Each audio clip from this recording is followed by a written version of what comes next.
What is this?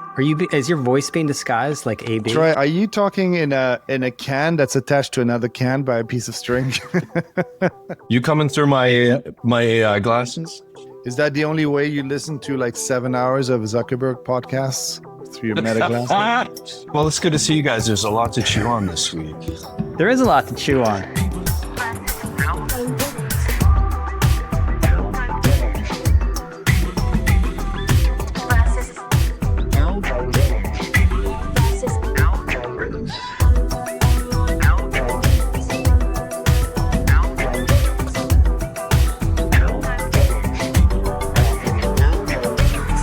Welcome to People vs. Algorithms.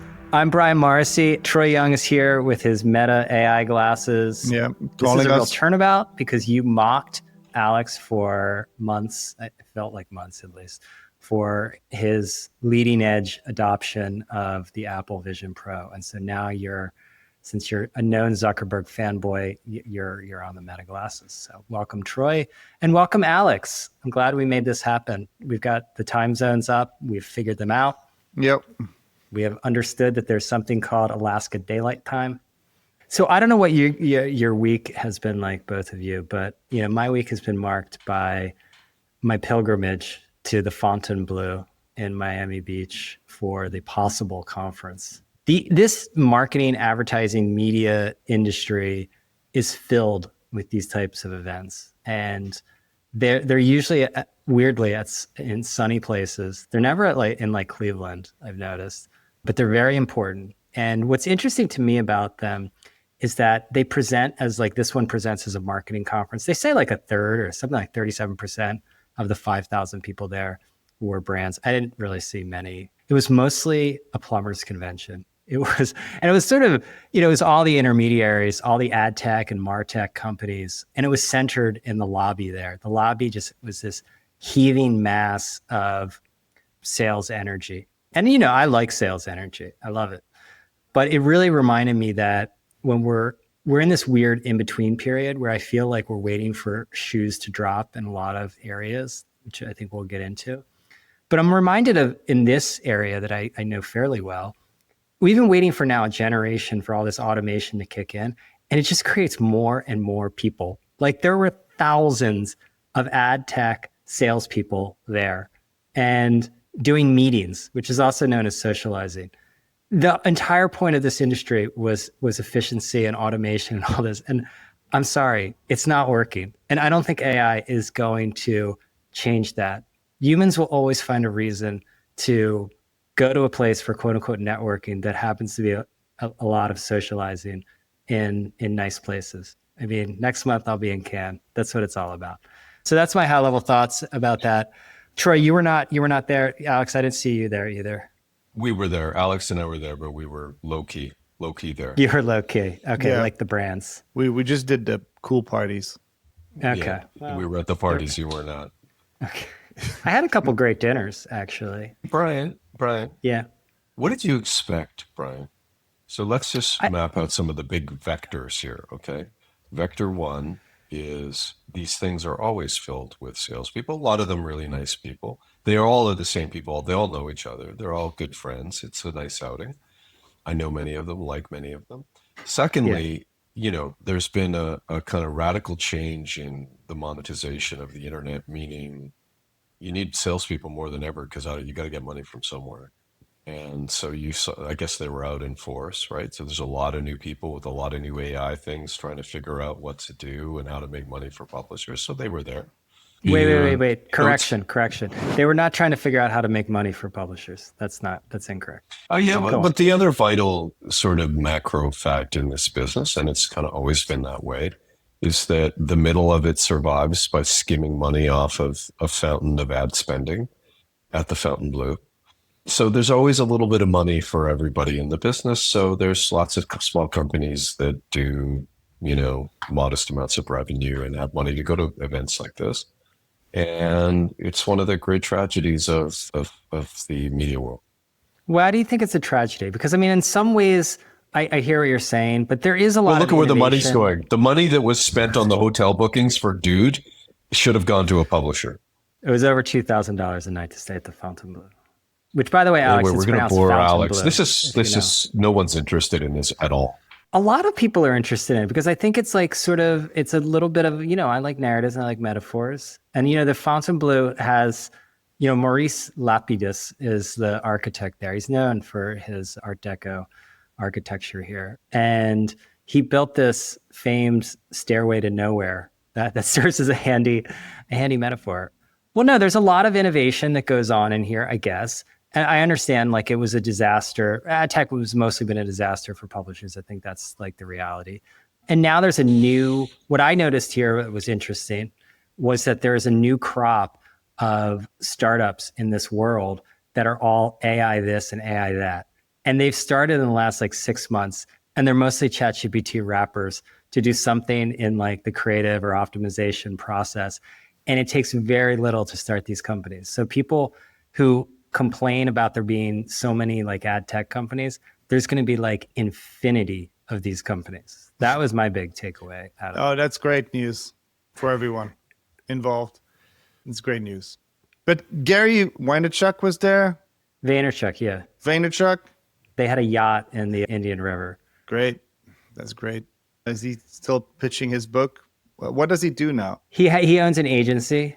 And, he was like an early on this. He took his like sort of influencer status and he parlayed it into investing. He built like a formidable agency. I mean, it's not like a 50-person agency. I mean, they're a pretty big agency. And then he's got his other businesses. Have you ever been to his private club? No, he talks too fast. He makes me uncomfortable. Brian, I don't know. I can't add anything to this. I'm just gonna. I think there's a reason why these events are always in warm places, because if you made them anywhere else, people would definitely not come. Well, 5,400 people came. So the one thing that was, to me with the shoes that have not dropped thing is, the tariffs were like a big issue in private conversations that I was having. And mostly just, when you look around, it seems like things are as normal as they've ever been. And it almost reminds me of that. Remember that weekend in March before everything really went down with COVID?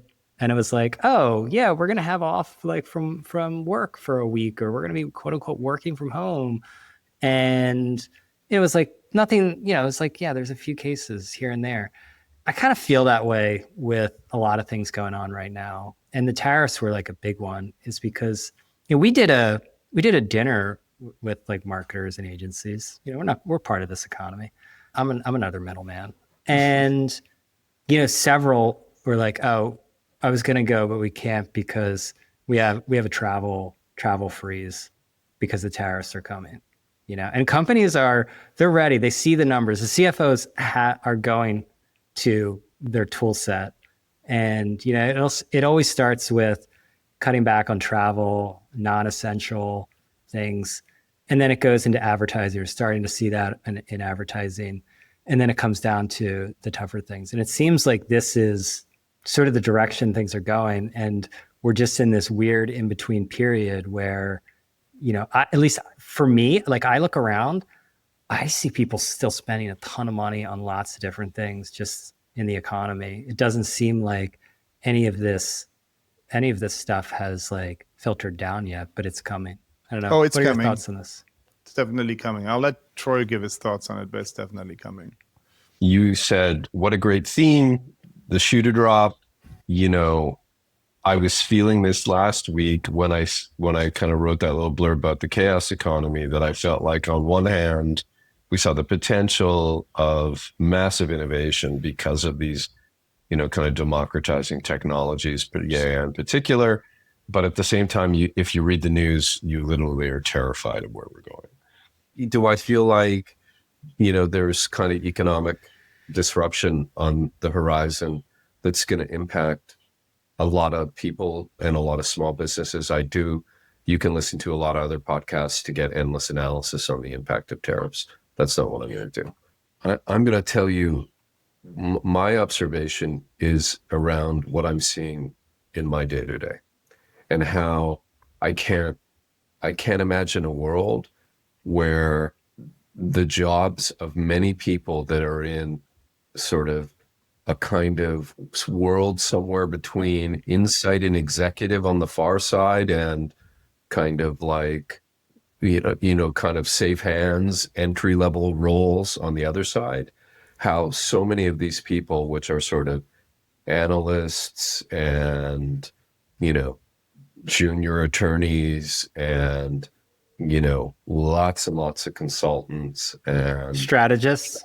strategists, people that do kind of basic design, people that design flows for, transactional systems, people that like just a really, really big part of the professional economy. We could translate that to a world where robotics has the same impact in manufacturing and other industries, or people that used to drive cars, etc. But I don't think you need to go there. And I would just kind of bring it to life by, explaining a couple things that happened yesterday or the day before. And for me, one of them was analysis I was doing on a company that I was going to invest in. And I wanted to know, because I didn't have a lot of sort of junior analysts running around doing the work, I did it myself. And it was the kind of thing that AI is particularly good at, where you feed it a target company and some related information about that company. You open a folder and a project file on OpenAI. You feed it in investment materials, and you you have it go out and look at macro factors, any of your financial statements that you've input. You can look at any number of things that a kind of standard issue analyst would look at, and in very short order, you get something that's incredibly valuable, is what I would say, and saves you a huge amount of time. And another case was one that I thought was really interesting, where I remember when I used to work at Organic, and we would do something sort of that was designed to precede a larger engagement with a client, and we called it a best practice assessment. And we would look at their transactional flows or funnels or customer onboarding processes on their digital channels. We would deconstruct them. A small team of an information architect, a designer, and a strategist, or some type of analyst, would break it all down, analyze where there were conversion issues, look at ways of improving the process from a design perspective, from brand perspective, from a language and wording and instructional perspective, and from just, flow page to page. And I have been feeding ChatGPT in particular screenshots from funnels. And so I was going through a company that I was looking at with a private equity firm whose product is largely a personalized purchase process. And I fed it, 20 screens that were involved in that consumer journey, and gave it kind of a long prompt about the things that I was looking at, like kind of step consolidation, improvement, gamification of the process. And what I was given back was kind of industrial grade. Like, it was at a level that you would expect a senior analyst to come back with after a period of time, including being able to go into design wireframes. And so, analysis of a complex funnel from the point of view of the actual experience on the desktop or on a mobile phone, fed into the machine, breaks it down, makes recommendations, and looks at and visualizes the way that it would be on the other side. And it's not just like it's 10 or 20% more efficient. It's like 95% more efficient or more. And then there's one other thing that happened this week where I challenged a friend of mine who's an attorney, that I thought that his firm would be severely impacted, particularly at kind of junior and intermediate levels. I've had firsthand experience with the firm. I've had 5 of their lawyers on calls, either documenting what's said on the call or breaking it down afterwards and creating kind of basic legal documents. Of course, the senior people that have seen a lot, that know the right questions to ask, that know where the risks are, that are, extremely valuable as kind of, senior advisors are, still and will for a long time be vitally important. But he said to me, listen, I'm writing a piece for some pro bono work I do for an international nonprofit. I'm going to give you, he's like, I don't have time to write the piece, but I do know what I want. And here's 10 documents that form the kind of foundation of the legal opinion. Show me what you can do with this. And in 5 minutes, I handed him back an essay. And he was shocked. And he shouldn't be shocked, to be honest, because, we all ought to be playing with this, particularly people that are, potentially impacted in professional services. But like, I guess what I'm saying to anybody that uses this stuff is just pretty obvious. I'm finding the new models with OpenAI to be just staggeringly good, to be honest. And I can't imagine now, like, say, 6 months in from the time I really started to use it actively, I can't imagine it not being part of my day-to-day and like a total wingman in everything I do, particularly how it makes me a much, much more effective and efficient analyst. And so when you talk about the other shoe to drop, Brian, I'm like, I mean, if the white collar stuff is easy pickings, it's going to happen, and it's going to happen really quickly, and it's going to happen faster when there's economic pressure. Yeah, for sure. And that's why I think like we're in this sort of in-between period where, I mean, we talk about it a lot, where I don't think people have fully grasped that these models are improving tremendously. And when you start to try to do some piece of analytical work with it and you get a result that is like, wow, this is amazing. And it'll be easy to like nitpick different things with it, but it's like, this is not how it's not going to stop here. It's going to keep getting better. And I think that we're in almost this golden period where it's a little bit of an arbitrage, broadly speaking, in that the people who are using the tools are able to be way more effective. But then at the back of their mind should be like, wait, this stuff's going to keep improving. And like, I could be X'd out of this process at some point. It's just like the places where I find it actually frustrating are important to highlight. So, we write this newsletter every week that kind of a companion to the pod. And I wanted to articulate that, I'll feed it a bunch of stuff, carefully feed it a lot of links and a lot of inputs, and wanted to write something with a kind of clarity and a new idea and a point of view. And I find that I can never get what I want. In fact, I wrote something about my Ben Smith derangement syndrome because I had felt like the attention that he received on that stupid, oh my God, look at the Silicon Valley elites are using should chat. talk about that. It's way more. That's in the document. It's way more interesting than what we're talking about now. So we should probably move Okay, on well, to I'm happy to talk about that, Alex. The use case with these glasses, Alex, is terrific with AI.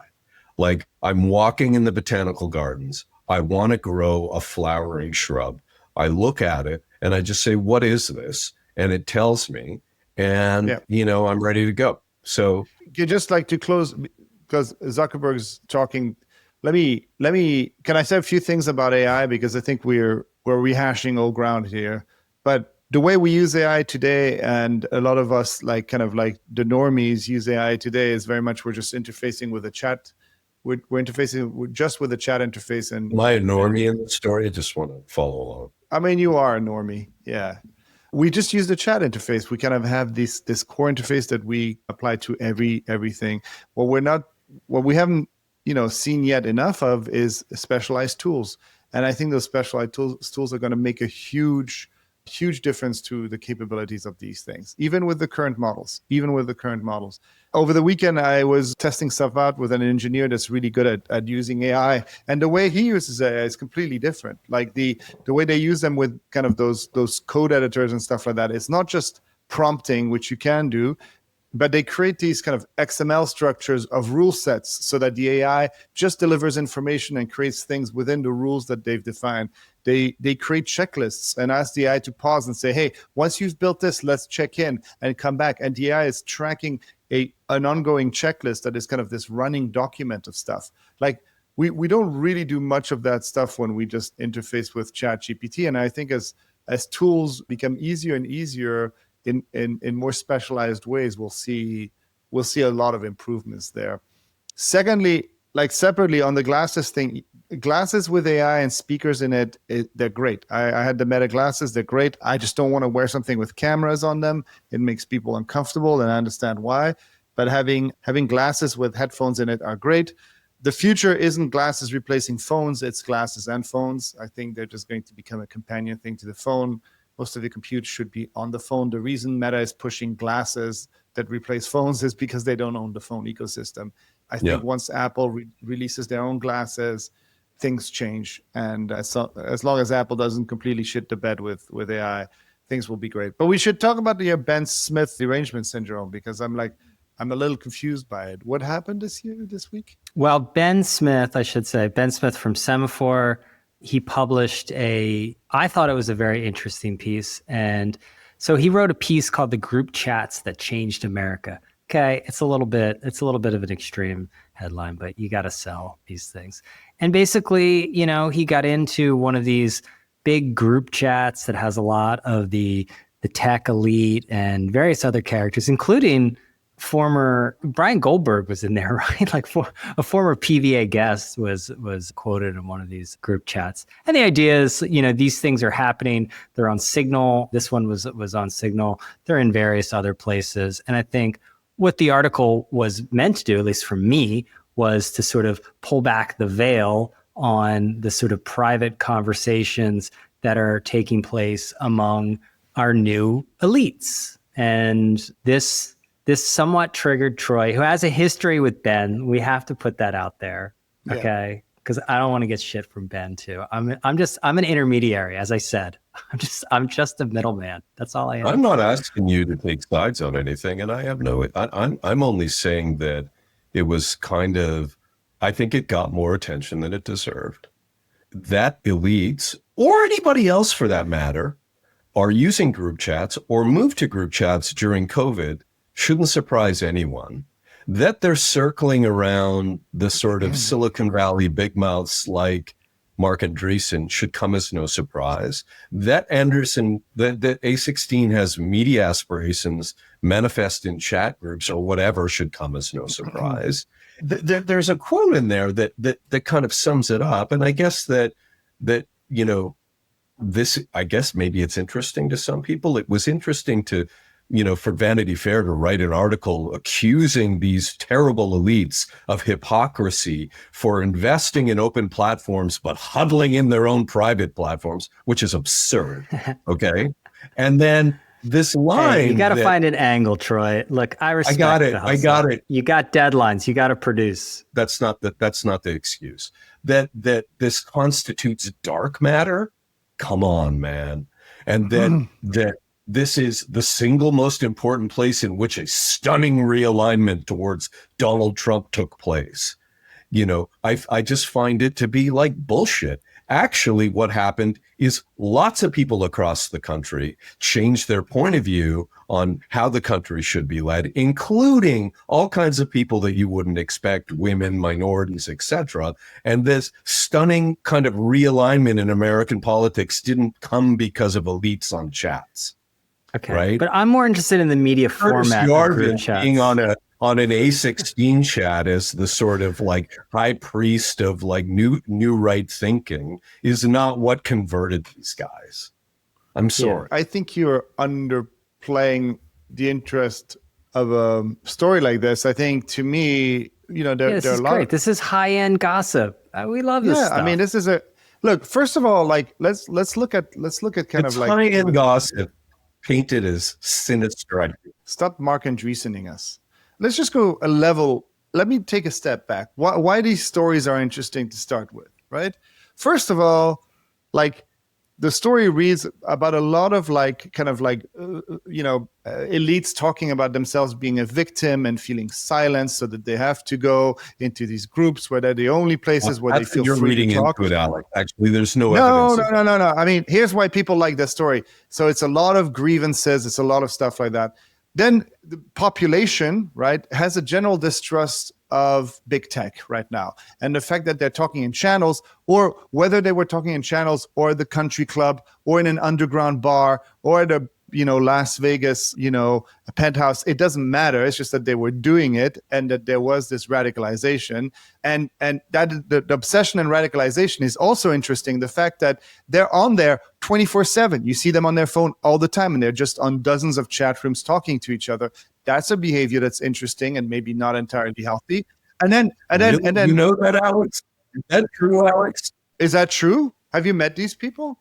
Yes, I have. So the amount of talking and the amount of texting and tweeting that happens like on a day-to-day basis and the radicalization that happened is all true and documented. And when we say, look, the fact that they just invited Curtis Yarvin on this very specific, very elite social channel is not a big deal. Like, that guy is like a monarchist. Have you heard him? He's also not particularly like insightful or intelligent, but it's just like, this is wackadoo shit, right? So, but Troy, is your case, like, this is an interesting story. Like, it is an interesting story for these reasons. For these reasons, it's an interesting story. Now, the language and the flourish around it, maybe you can disagree with, fine. But it's like like marketing. It's an interesting story. Why wouldn't people want to hear that? That's crazy.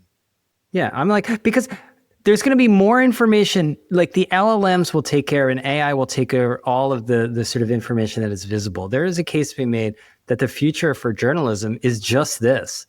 It's finding all of the, what you called, or they called, the dark matter, the stuff that's secret. We need to turn it into a story because the future of journalism is bleak, and because they feel themselves being like pushed away from the conversation because they're not involved anymore. Yes, elites in Silicon Valley are a desirable punching bag. I understand that. But you may not be part of the conversation, Ben Smith, because the power of media is dwindling, because the conversations are happening around and outside of your purview. Okay, but the job of the journalist is to elbow their way into those rooms, not to be invited into those rooms. I mean, this was in Fletch. I mean, he disguised himself as the waiter. I mean, yeah, and isn't like there's even a quote by like Christopher Rufo, right? This conservative guy, which is, I looked at these chats as a good investment of my time to radicalize tech elites. And this radicalization, I mean, it did happen. You could say that, well, they always felt that, but they felt like they couldn't talk about it. But we've seen the radicalization and the shift in real time. Yeah. The All In podcast, all these folks, that's all where it's happening. There's this. Is Jason in this chat, or is he not invited? I don't think he's invited to any chats. That's Galaxy. He's just the only one that knows how to. He's the one that knows Jason's how to in set our up chat. Me, Alex, and Jason have a chat. You don't know, Alex. You don't know what went on. Not only that, I have all kinds of group chats about things you might find disagreeable. I have people in my group chats you might find disagreeable. That's fine. I'm sure you do. But that's not the issue here. The issue here is that there's like incredibly powerful people that are more powerful and wealthier than ever before, rubbing elbows with people with very specific ideas. Now, you might agree with those ideas or disagree with those ideas, and making plans of how to kind of change and impact the government and impact who is in power, and it works. Well, let's face it. Group chats are the new smoky room, right? Like, I mean, that is the thing, and it's journalism is about getting into that smoky room where the decisions are made. Nobody smokes anymore, seemingly. Everyone vapes, at least in Miami. And so the smoky room is the group chat. Yeah. And so I don't understand the issue with reporting this. Is it upsetting that these... Is it because Goldberg was screenshotted?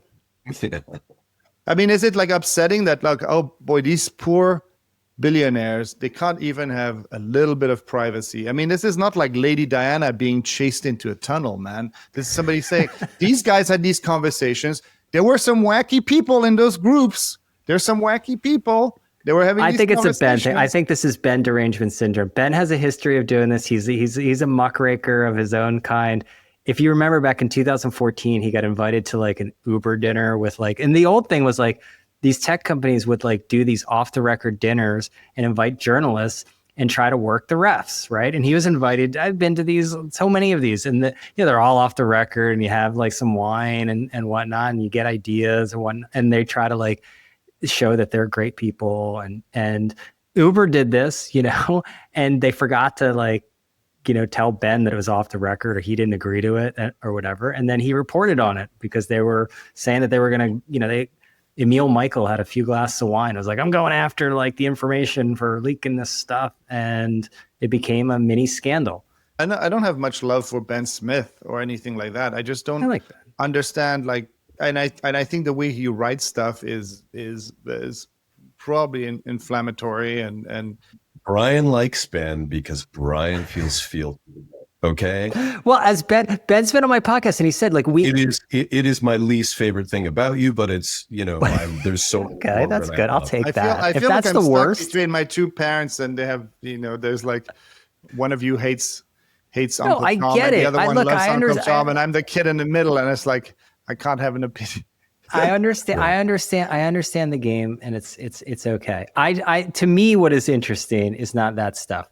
It's group chats as like a media format. Like, I think that is really interesting, and I do think that there's something there that this could have been. And I also like disagree with like this has always been happening. Every time something happens on the internet or with technology, people say, "Well, this has always been happening." The scale of the internet and the access and the 24/7-ness of it, and the fact that you don't have to move to a place and sneak into a back room to do it is a difference. Like, it's happening.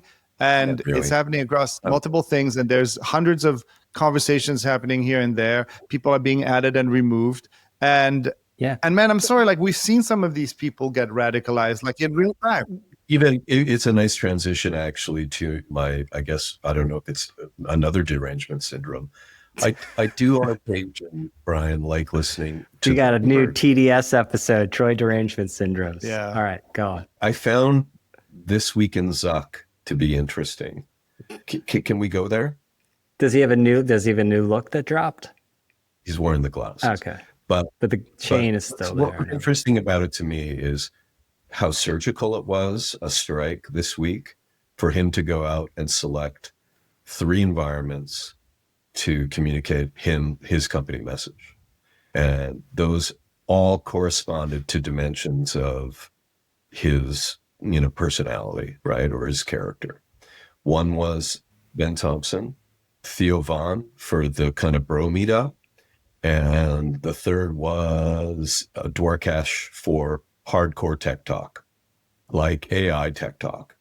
All of the conversations kind of appealed to those different constituencies. He was remarkably different. And I never listened to them all the way through, Alex, just to clarify. I thought personally the Ben Thompson interview with him was really, really interesting. And, this one was funny because, it was immediately at the beginning of the episode with Theo Von, Mark Zuckerberg starts dropping the F-bomb. And I've never heard him kind of do that. And then he talks about stuff like this, like you can see on the screen, his, manual transmission Cadillac, the sculpture that he made of Priscilla with that famous artist, his bad boy antics at Harvard, like it was a brocat. Whereas the one with Ben Thompson was really about innovation and business models and where they're investing at Meta. And one of the admissions from Mark made sort of 3 admissions, on that podcast, or several, but one was glasses becoming the new phone, or augmenting the phone in material ways. I happen to agree with that. The second was this idea that he's kind of given up on the feed as a place for interaction. And he's admitting, per our previous conversation, that the conversation happens in chat and the feed is for feeding. Discovery happens in his feeds, whether that's Instagram or Facebook or whatever. And everybody then takes those cues and moves them into chat. And chat is self-curated. Chat doesn't suffer. And this was an interesting point, I thought. When you have your friend groups, you just have this whole group of friends that sort of is a static entity or phenomenon or group of people. Whereas your chat groups change all the time, right? Could be your family, group of friends, business circle. Like my chats are really, dynamic. And so, basically what he's saying is chats are the new feed from an interaction perspective. People don't do stuff in the feed and in public. And that as a consequence, WhatsApp becomes much more important to their business in the US because it's a laggard behind iMessage in the US. It's much bigger around the world. And so he's sort of admitting to a major shift in how we use social technologies. I thought that was interesting. I'm glad he read the memo. That's good. He read the spreadsheet and saw the data, so now he knows. I don't find him like just insufferable. And once again, now people go like, oh, he just got the new upgrade where now he uses F words and maybe he moves his head a little bit more. The guy's been playing, it's the same guy. It's the guy that did the Hot or Not clone in college and then stumbled his way and then being acquiring. He's ruthless. He's very intelligent, but insightful he is not. Of course, glasses, things in front of your eyes are going to be an important part of computing. It's going to have to work with the phone. So it means like iPhone and Google Eyewear. And I think like he's doing a media blitz right now because they're threatening to pull out WhatsApp or Instagram out of things. Great. He's still rebranding his personal image. By the way, he comes in last even after Elon doing the Roman salute, he comes in last in people's lists, and even among the technical lists. I'm saying this because it's going to win you a lot of points. I get it. I do. I'm not going to win a lot of points. Like I think you can hate on Ben Smith for very valid reasons, but I've been pretty consistent about Zuckerberg, and I'm like, what is the value to what he brings right now? I want to make a counterpoint, just a brief one. Yeah. And so very few entrepreneurs become CEOs and maintain control of their company and their product stack in the way that Zuck has. Yeah. Right? That two-tier shareholding system has been really valuable. Could he have done that without all of the sort of downsides that Alex has mentioned? I think that is ultimately the question, because I think a lot of us want to have a vision of principled leadership, and I don't think that is necessarily evidence in Mark Zuckerberg. I don't think it's evidence in Donald Trump. And they're both very successful. I think what might call into question is whether this sort of hackneyed view of what it takes, quote unquote, in order to get to the top. We want it to be, the person who is a paragon of virtue, and perhaps it's not. Perhaps what's needed is to be completely ruthless and at times, frankly, unethical. Maybe. Yeah. And I kind of agree with you guys on that. And I find him mostly dislikable. But what I did find is because he sat in that seat and seen so many trends and kind of the broad product evolution of a company and in fact an industry that he largely created, I find on a show like Ben Thompson, who's a great interviewer with incredibly deep domain knowledge, that it ends up being a really informed conversation. That's why I liked it. It's not a judgment on Zuckerberg morality. But you know what? Like in this day and age, more and more, I find it important to gauge people on their morality. I think the time we used to just like gauge people on their successes is like kind of over for me. I don't know. People might have heard this from the podcast before, but I had a little bit of a gag order talking about Zuckerberg when I was at Airbnb because I disliked him then, and I always thought that we've had gag orders before. The decision that he makes aren't great, and I think the decisions that we're going to see happening on these platforms, where they're trying to at the end of the day, he just wants to build more surface area for advertising, and maybe that's good for everyone. Do you think that's the case? I don't think he cares about advertising. I think he thinks. If there's one, he doesn't show up at Cannes. He went like 1 year. Like he sends like people like 3 levels below him. That's how you know that you. But he wants. That's like, the money, right? Like in the interview with Ben Thompson, which is what I'm going back to what he said. In fact, again, not judging him as a character, he characterized advertising in a way that should terrify people. It's the full-on black box characterization. And really what he said is there's 3 components to advertising. There's the creative generation, there's the targeting, and there's the measurement. And he said, increasingly, we can do all of it for you. All you have to do is give us your bank account or credit card. And you just essentially, we become for the world the way that you turn on and off business depending on how much money you have. It's distribution. Advertising is distribution. Exactly. And to this, the direction. and this is why they're going to fill your feed and even maybe your conversations with AI, so that there's more space to put advertising and more signal. And Ben Thompson even says the best black box of all time, to which Zuckerberg says, yes, it's like the ultimate business agent. Well, this is the reality. Like, people don't want to pay. People never wanted to buy advertising. They wanted to buy customers. They want a vending machine for customers. And this is, I can remember, I've said this before, but Tim Armstrong, so many years, 20 years ago, I remember at the Astor Place Starbucks, RIP to that Starbucks, because it was a legendary Starbucks. He was laying out this system for me, and he said, what we want to do is we want to have a retailer upload all their SKUs. They only advertise like 3% of their SKUs. We want all of them. And then we're going to like hyper target people and distribute those SKUs, and we'll match them up to their customers. And there's none of this advertising necessarily. It's just, they're going to tell us, they're going to give us their SKUs. They're going to give us like, the economics of what they need to like make it work. And we're going to go out and we're going to give them their customers. And this is fine, Brian. I understand that this is the way this is going. And even in a perfect world that I would like, there is no more advertising and just showing me product that I want to buy, and it connects me directly. There's no friction there. Advertising. The problem is that this company has shown time and time again that its crop our users' attention, right? And that they will do everything they can to, kind of make that user's attention grow, even though there's not much left. So I appreciate that we see him as kind of this business genius, because he saw what TikTok did, and he's looking at the WhatsApp data and says, oh, people care about feeds, and most of the conversation happens in chat. Like, duh, right? But the thing is that he's going to be very good at is just ruthlessly going, how do we suck more out of people's attention? What gets people going? What are the words that we put in front of us? And we're going to have this company try to completely reprogram us so that we become the surface area. We have multiple derangement syndromes now.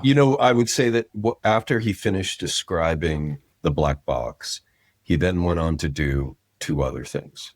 He said the other business we're in that's algorithmically driven is feeding you content in our feeds. And as AI takes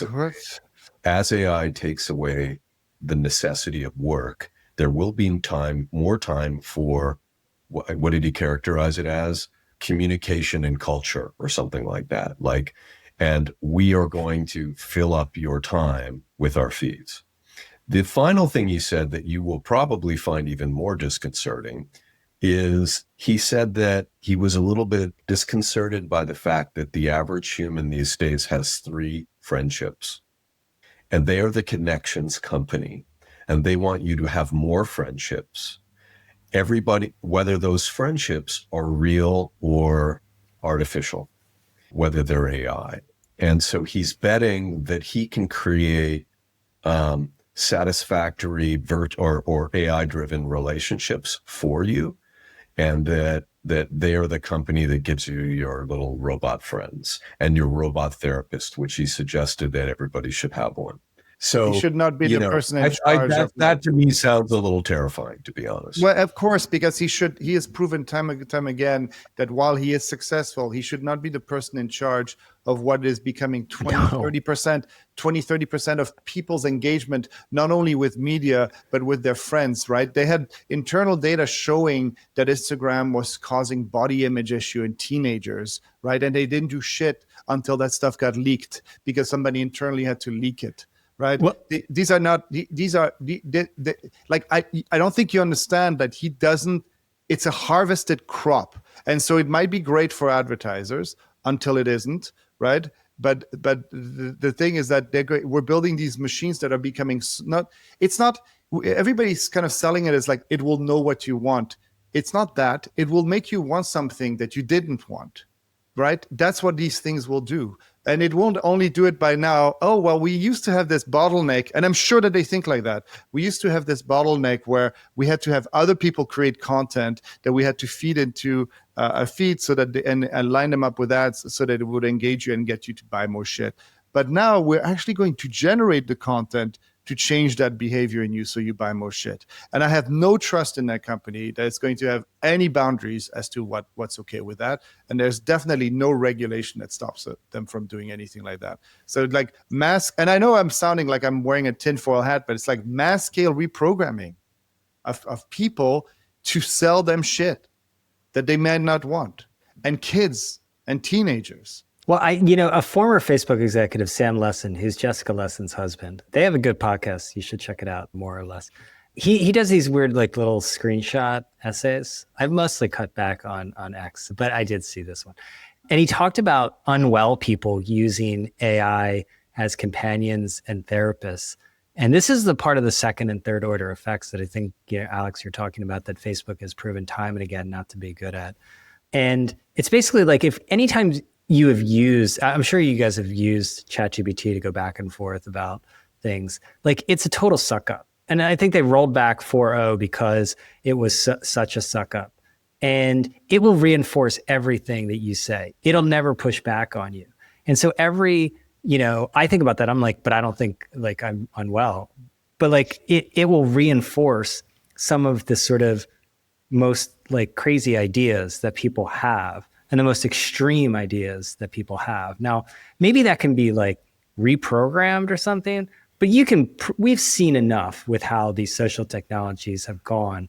I think if you were to start Instagram today, it would be obvious how it would be used for negative purposes, but it wasn't at the time, because again, these first order, these what is it? The first principles thinking people are really terrible at second order and third order impacts.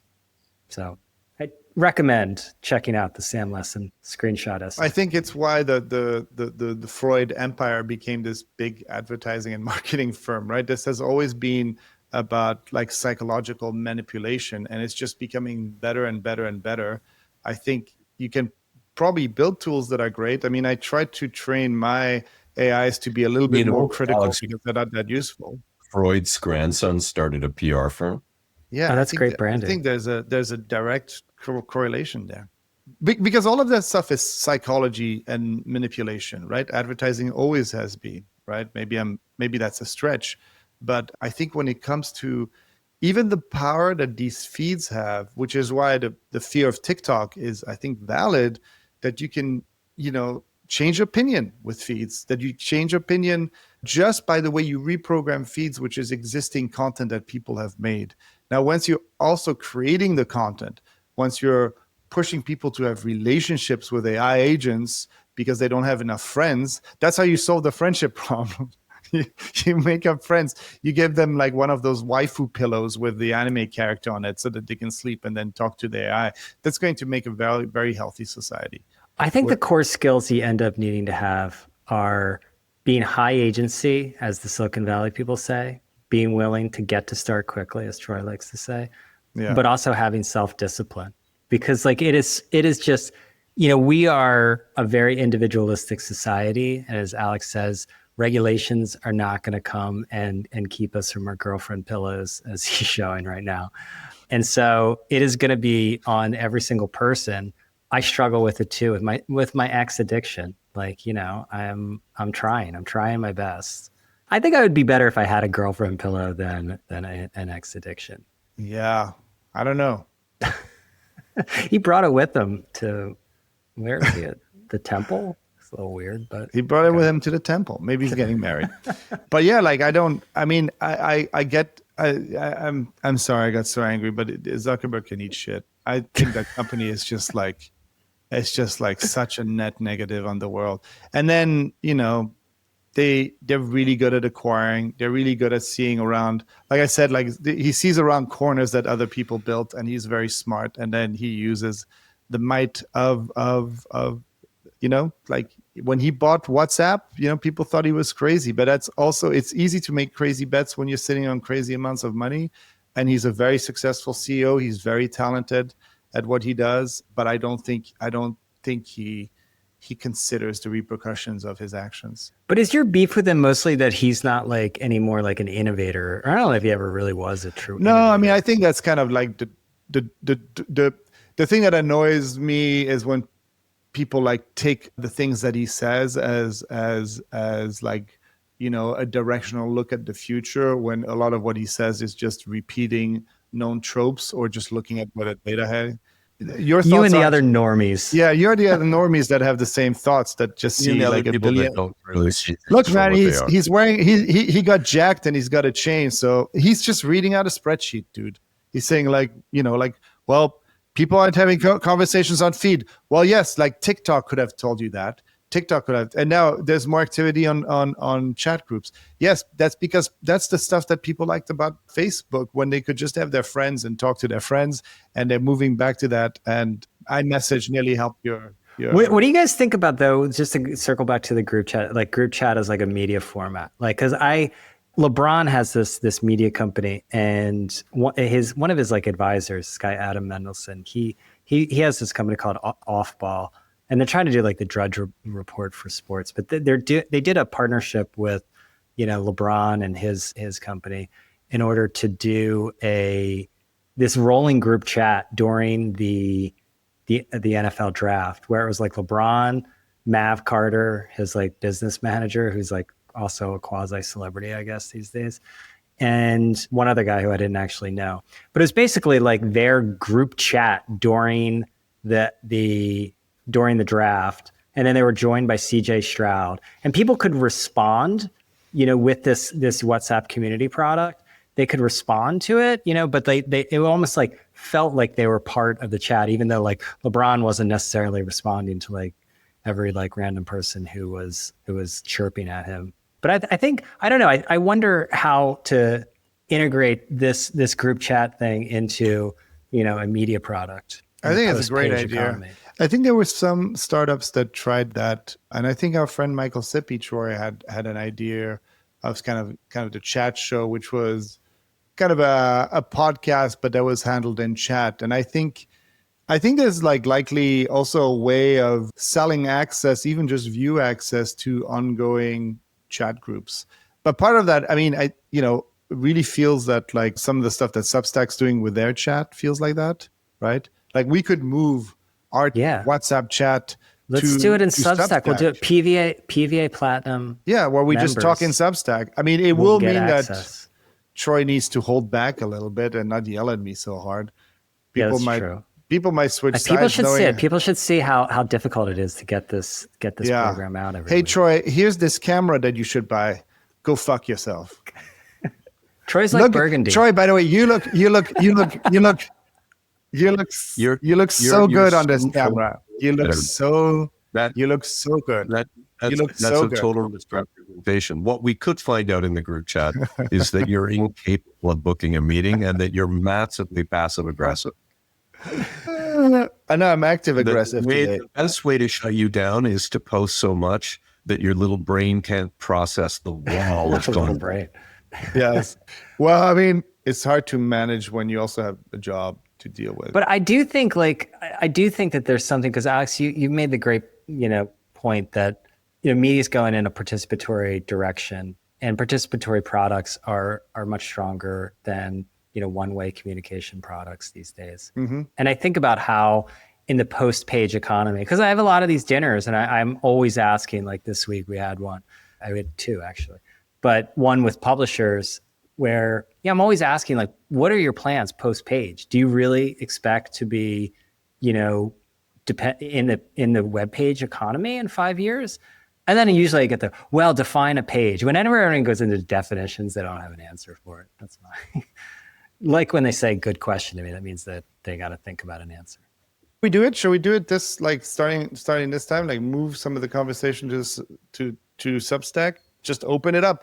What I like about Substack is that also posts respond to it in a thread, so it doesn't just become a wall of text. Well, you see with the prompts, like Emily Sundberg does a really nice job of this with FeedMe, where, FeedMe really started as, it was just a broadcast. It was just Emily broadcasting out. But she was, the comment section became really powerful. And that's when I sort of was like, oh, she's onto something, because, Gawker had that. Nick talked about it, the comment section. And that's why he wanted Kinja to be sort of, overtake it as like the main product, as like a social network. Yeah, I mean, I like it. I think it would change the sort of intimacy in our group chat. I think it would become a very different conversation. All right, let's invite people to the group chat. Are we worried people aren't going to show up? I throw enough like dinners and parties these days because like that's what media is. That I get over the fear that nobody's going to show up. People show up, or they don't. And How did you do that? I've never lost that fear. Whatever I do, I think I'm just gonna be. Because if you do like 100, like I was sitting at like a dinner like in Miami and like nobody was there, and I was like with my client. It was like 15 minutes in. I was like, yeah, they're gonna show up. God, that's terrible. They did. Bro. They all showed up, and I appreciate all of you showed up.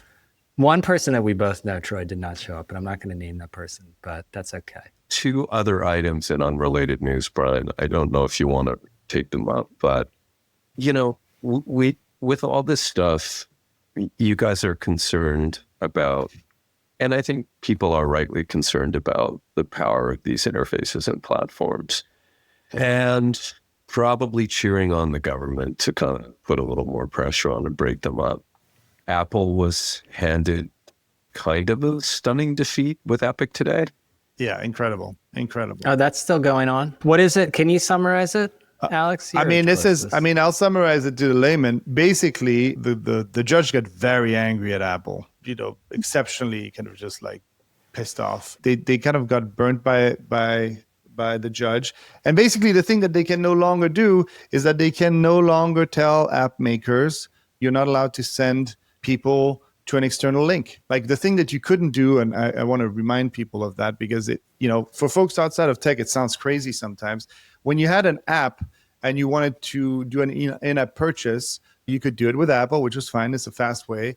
But you could never tell people, hey, you could go on our website, even without showing a link, but you could go on our website and get it there.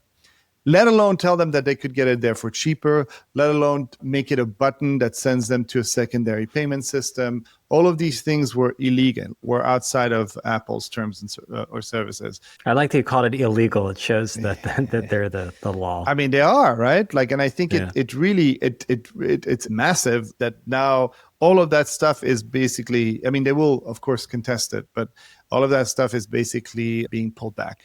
It's pretty bad because, the judge is saying that they lied under oath about their intentions. So pretty big deal, pretty massive loss for Apple, who's already kind of getting beaten down in the markets with all the China stuff. So really interesting to see what's going to happen. I mean, this opens up a lot. It's substantial what it does for people like Epic that can now just simply have a button that says, hey, get your Fortnite bucks over here or whatever. So Epic's already announced that they will return to the App Store, and they're running a victory lap right now. Also back to the Zuck thing.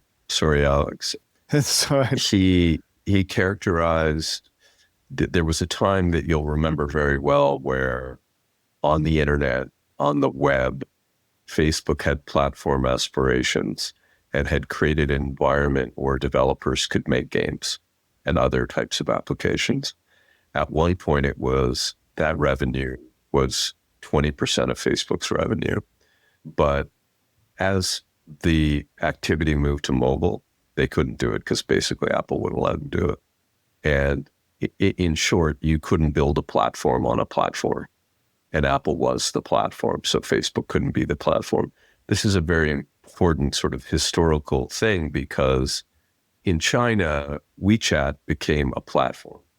There was always a risk, I think, for Apple that somebody would build products inside of their phone that would become more important than the operating system in the phone.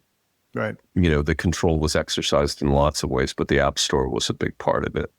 And as that breaks down, I think what the upside of it is you get much more innovation. You're just going to get more innovation. People doing better things on the phone. Yeah, I mean, that's the hope, right? It's really important now because all of these AI apps want control beyond the perimeter of their apps if you want them to do agentic activities. But it's hard to do inside of the app, inside of the sort of, the Apple constraint. Yeah, I mean, imagine all the permissions you'd have to go through that Apple would pop up for some kind of agentic app. Like to get access to your email, to get access, it would be endless. I mean, they would say it's about privacy, obviously, but it's about control usually.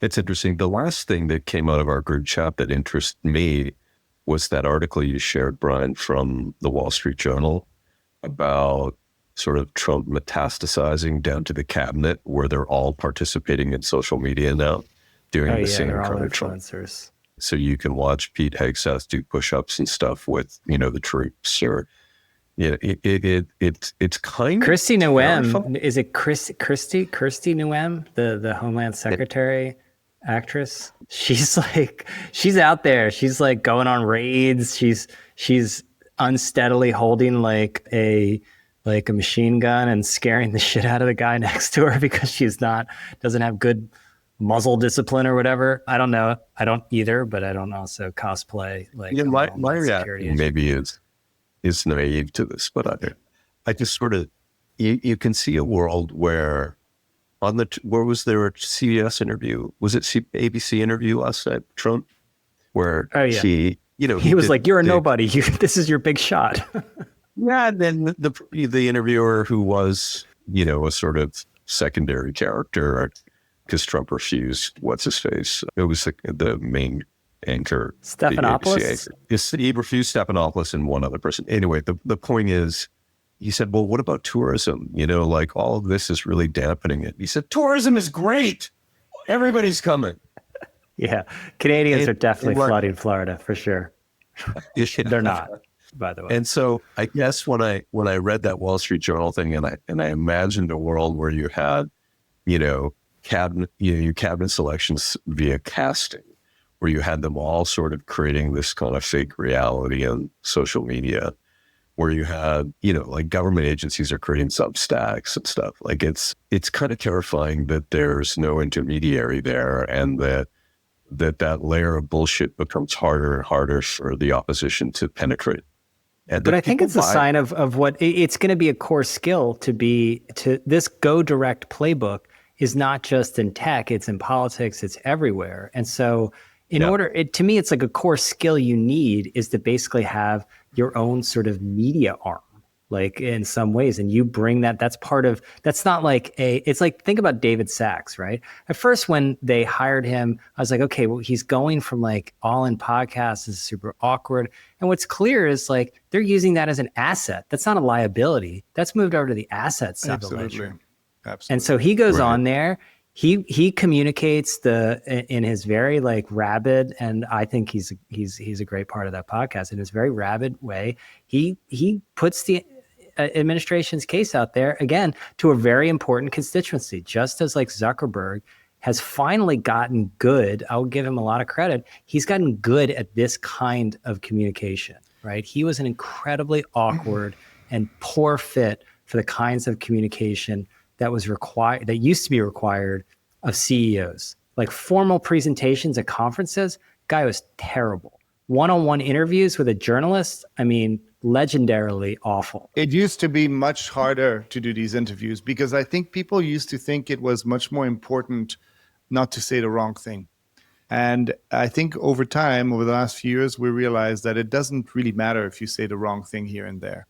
Like the media ecosystem moves so fast. So a lot of the boundaries of what you can talk about have been loosened. And a lot of the execs are now just not having to kind of think through every single word that they say, right? I mean, it used to be when I got media trained, it was like very specific. It was actually very hard to have a normal conversation because the whole time you were in this world where, you got to give them the soundbite that's going to go in the thing. Don't veer off that. Don't say anything about Mark Zuckerberg.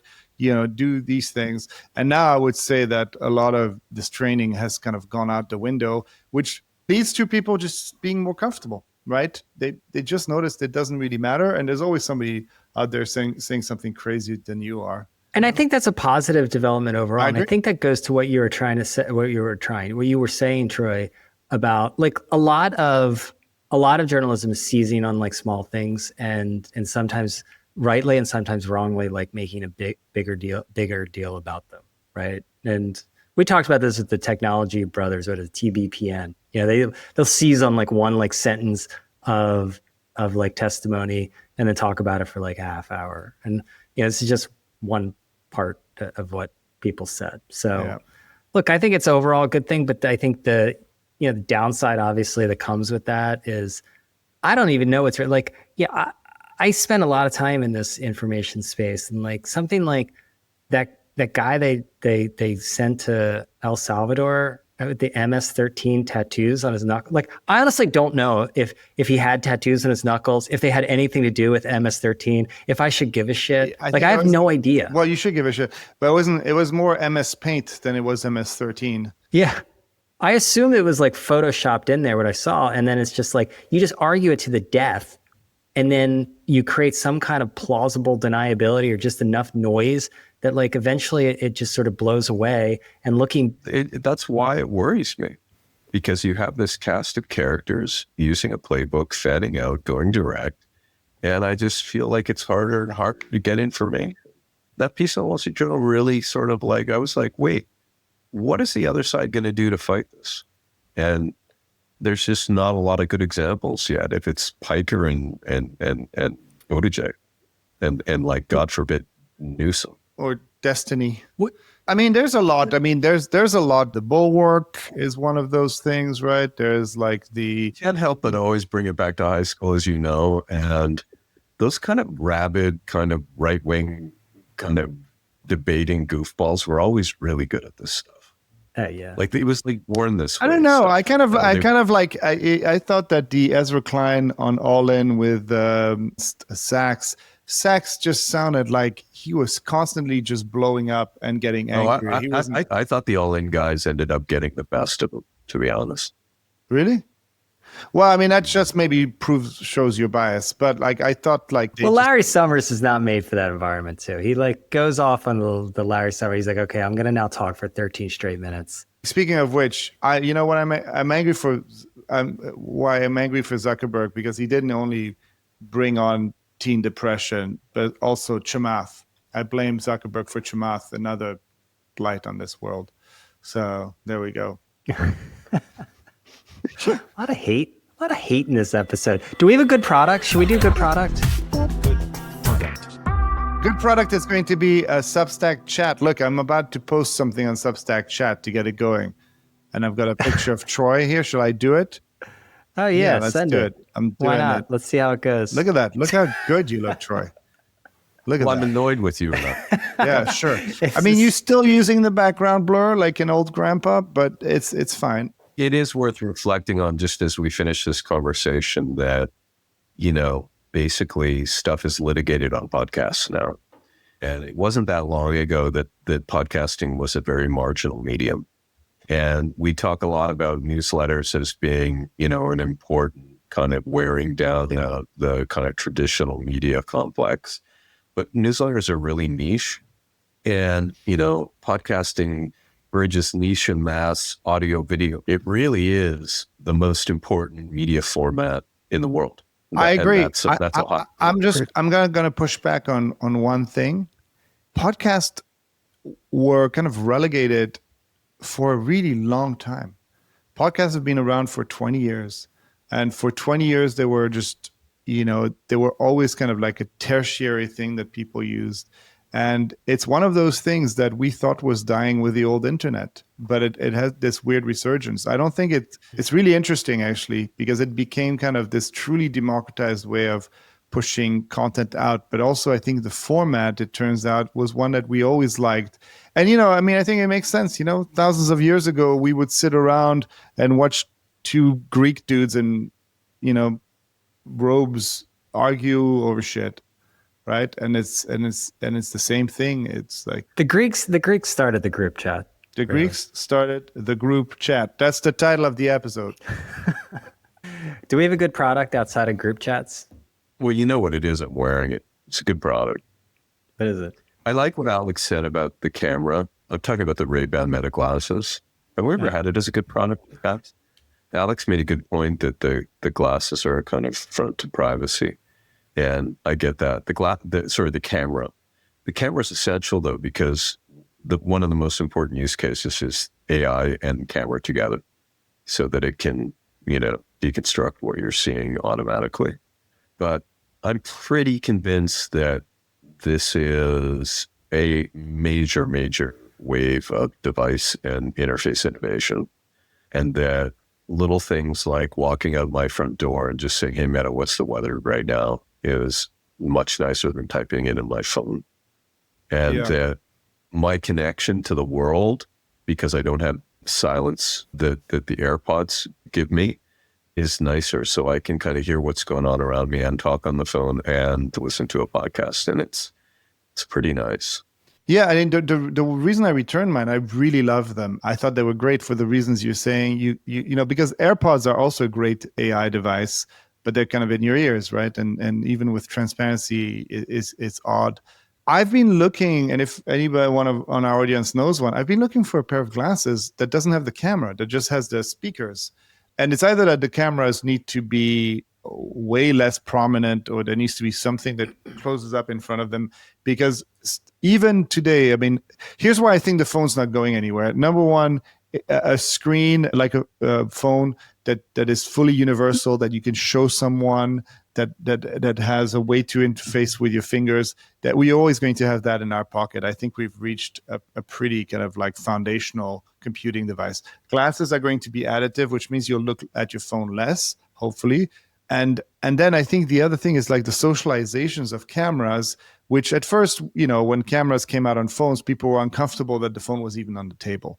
Then it became, you know, pretty naturalized. But to this day, if you hold up a phone, I want you to try that out. If you hold up a phone camera facing to somebody's face, they get uncomfortable. They don't want you to film them, right? And I think the cameras on the glasses are always doing that. And that's going to be a really big shift for people to accept that over time. I think it's going to be a big shift.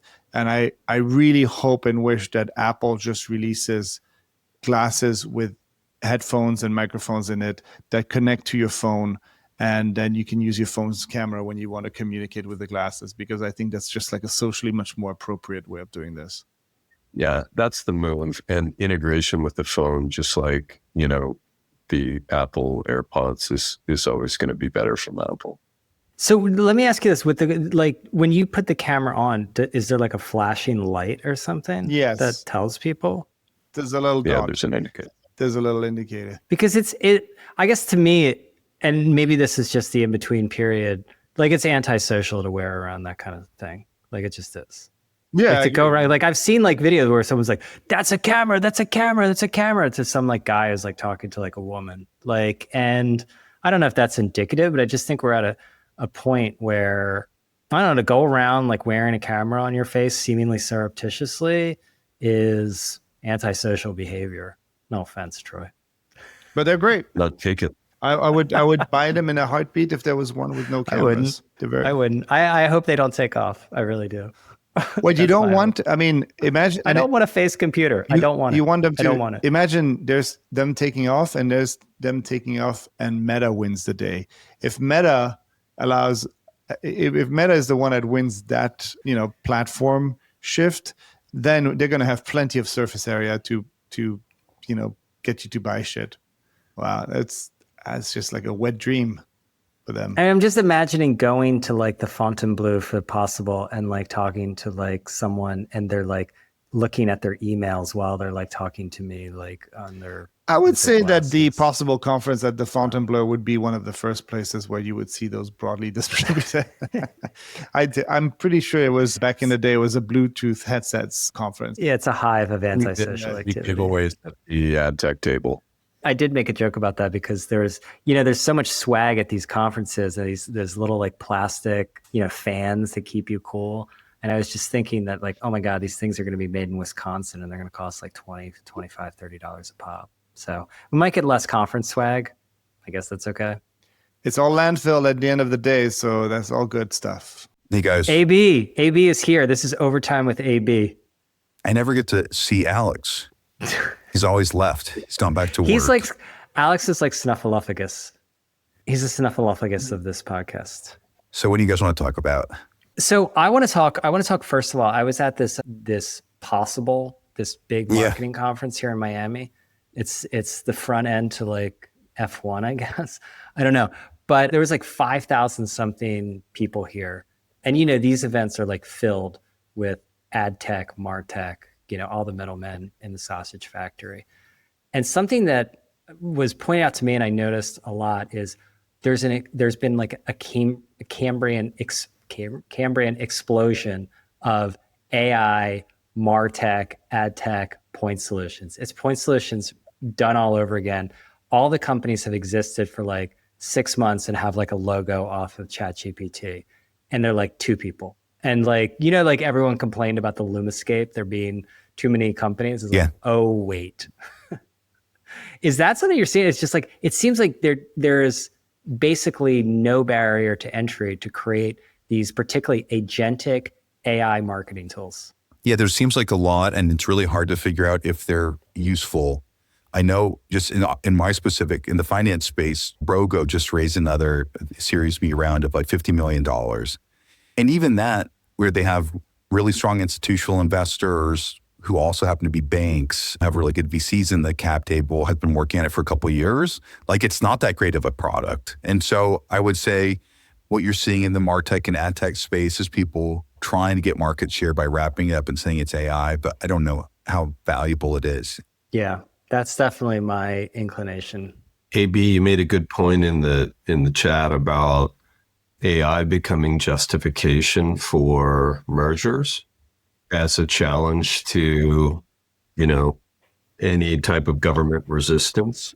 Well, think about this. Traditional media has never gotten relief, even though Google and Facebook has effectively come and eaten their local advertising lunch. There's all these rules around TV stations and newspapers and radio about cross ownership, and no one has ever gotten an ability to basically get additional market share when they need it, and their whole industry is under pressure. So the couple of things that I was referencing is the Gutty deal, where hopefully they can combine with, I think it's Shutterstock.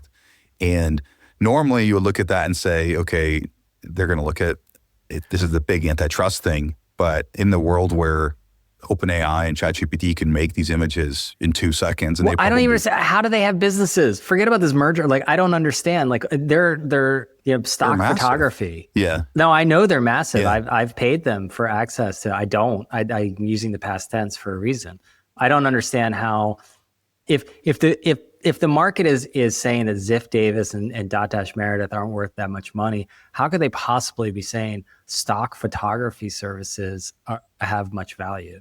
It's still used in commercials and other applications. Yeah, I know it still is used. But the technology on the LLM side is getting good enough to where you can see the value diminishing pretty significantly. But like media, I know your point is like media companies that use their services are struggling themselves, but I think there's still there's going to be a longer tail here. The companies aren't going to be as valuable, and that's one of the reasons why they may get regulatory relief and be able to combine, because they can cut out a lot of costs. Because they probably they have 2 of the same businesses, right? They're selling to the same people. So you get the synergies, the cost synergies there are probably pretty insane by putting the 2 businesses together. Got you here. I think it's a great point. And I wondered also if you could explain to us the sort of how the massive valuation conundrum, or if it ever gets resolved in digital media, where, if you break down IAC and you take out MGM and all the other assets, the market puts virtually no value on Dotdash. Mm-hmm. And I think when we originally talked about valuations, we had put it at about 8x. It's way less than that. And because it still makes 300 and change $1 million in EBITDA. Similarly, the market is basically saying that Ziff is checked, that they are in a bucket where there's no way out from, this kind of ultimate, massive change in advertising and AI that will fundamentally impact their future. How does that play out? What do you think happens in those scenarios? Well, News Corp has always traded this way too. So a lot of companies have this sum of the parts valuation difference, where when you break down the separate businesses valued how they should compare, and you combine those together and get to a relative share price. And when you compare that to the actual share price, it's usually trading at a discount. And so right. I think in the case, and usually you have like a unique management or family ownership that has some controlling interest that doesn't want to break it up. I think there's a thought when there's a legacy change at News Corp and Fox that things will be sold or broken down to extract some of that value. I don't know what happens at IAC. They have that shareholder in there now that's going to try to rattle the cage and try to see if they can split off some of these different assets and continue to separate value.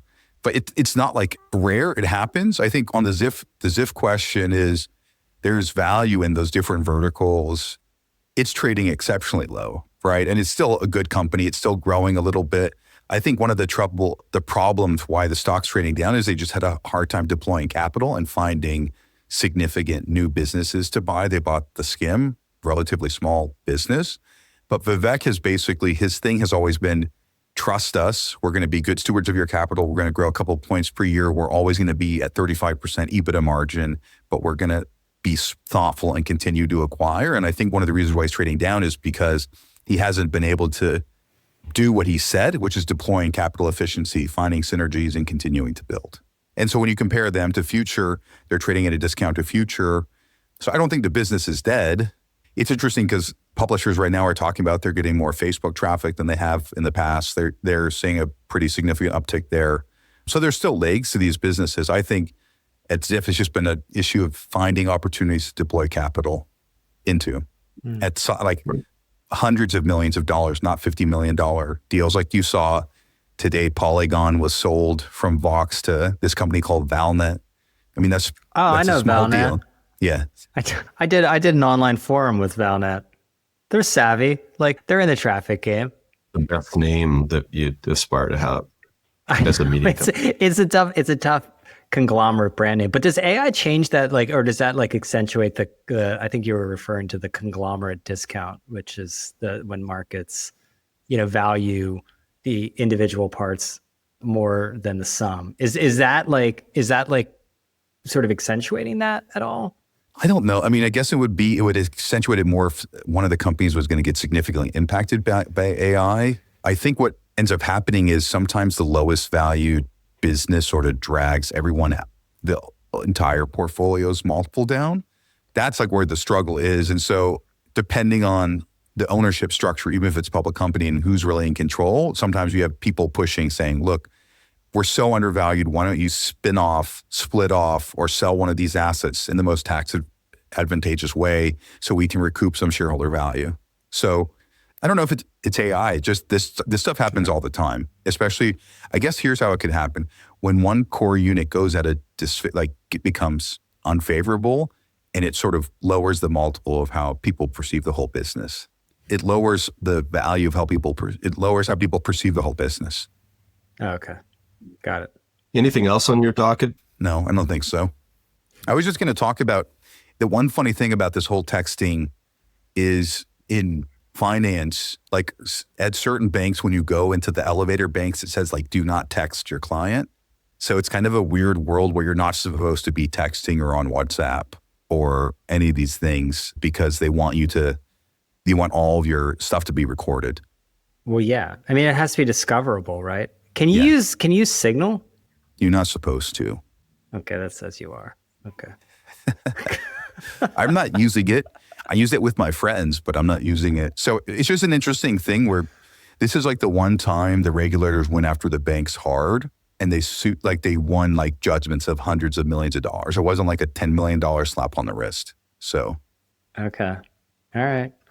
Well, we talked a lot about group chats as I guess to me, it's like a future. It's an interesting like communication/media product. I still think there's something there. Alex is lighting up our Substack thread, which we've never used. In fact, I had it turned off for the whole time it was PVA. So I'm wondering if you'll ever go in there. I have to figure out how to use it. Move our group chat into Substack. You can do that? A version of it. Oh, weird. No, we would be more active. That people can see? I mean, the product would change slightly, but yeah. That people can see. Well, I need my reference to wanting to be a cam girl taken down. So, okay. All right. I think we're good. Yeah. Thanks. Okay. All right. Thanks. Bye.